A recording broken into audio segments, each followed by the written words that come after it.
My name is Betty Green. Uh, I've certainly lived long enough to know God's faithful.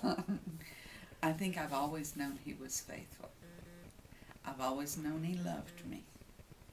And part of that goes back to when I was under 3 or about 3.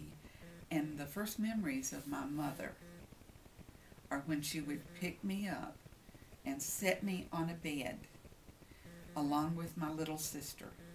And then she would kneel and pray before she went to bed. And I learned somewhere early on that if I watched her mouth, I could know what she was praying for. And I knew and could hear that she was praying for me. She prayed in almost a whisper. And sometimes it wasn't even a whisper, it was just her moving her mouth. And she prayed for my dad. My dad was not a Christian at that time. And she didn't pray these wonderful wordy prayers or high and lofty prayers. She just talked to God, she talked to Jesus.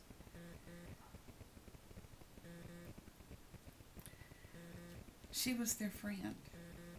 They were her friend. And somehow that got imparted to me. And I can remember staying there very still and watching and knowing what she was praying for. And I guess the first time I had need to use that information, one of my grandmothers was a very stern lady. I grew up to learn to love her. But at some point, and this was somewhere between 4 and 5, I had taken her favorite paring knife out of the kitchen drawer down to where the apple trees were, and you cut little green apples and eat them. And I lost the paring knife. And I knew she was going to be so angry. And I can remember coming back to the house, walking back to the house. And as I got to the step coming back to the kitchen door, I remember very vividly looking up and knowing God answered Mother's prayers. He was Mother's friend. I needed Him to be my friend right then and find that paring knife. Now, I was a child. That was my child need at that point. But God did find the paring knife. He wasn't too busy to mess with my paring knife that day. He found it. And I went back and got it. And He was the only one who could have shown me, go back. But he became my friend that day. He cared about me.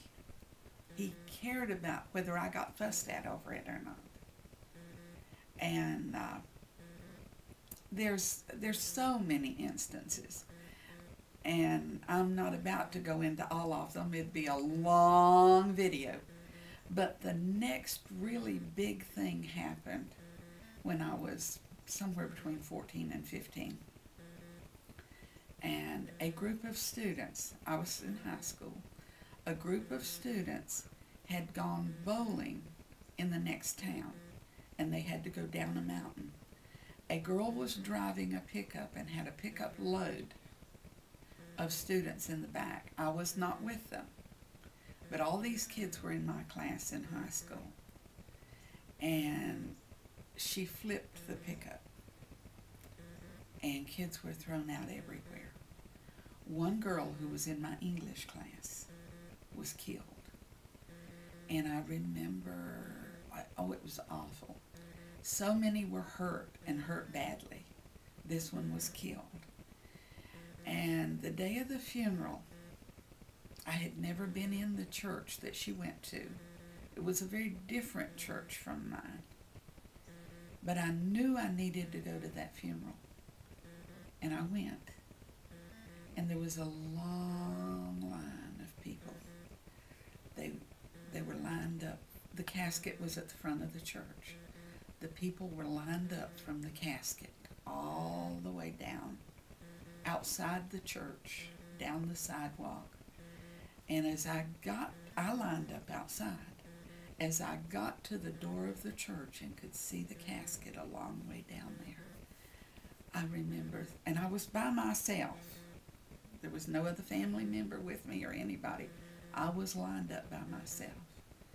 And I remember thinking, oh, Lord, I don't think I can get down that long aisle.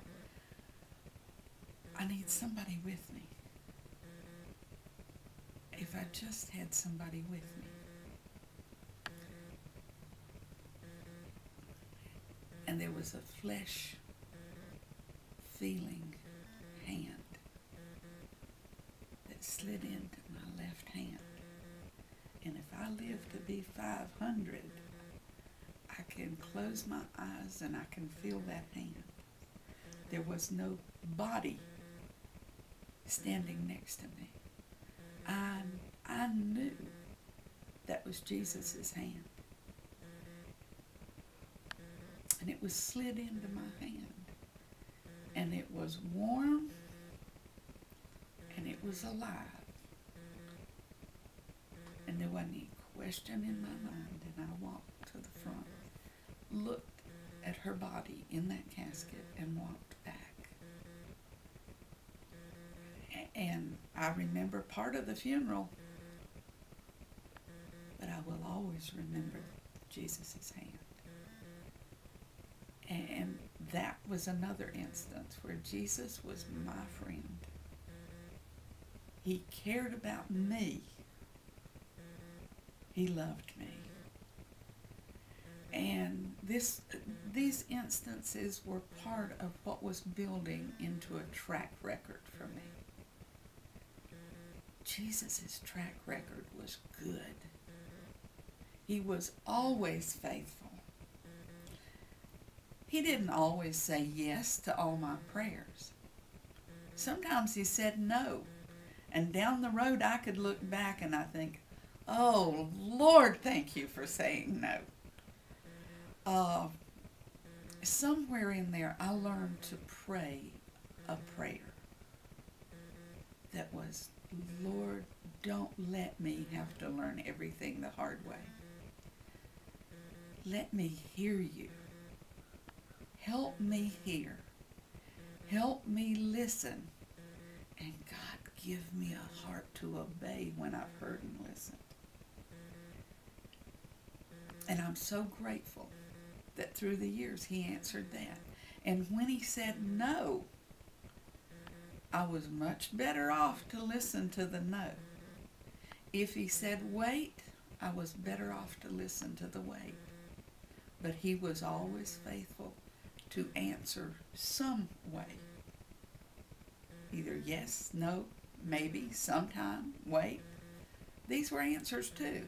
Yes is not the only answer that he gives us.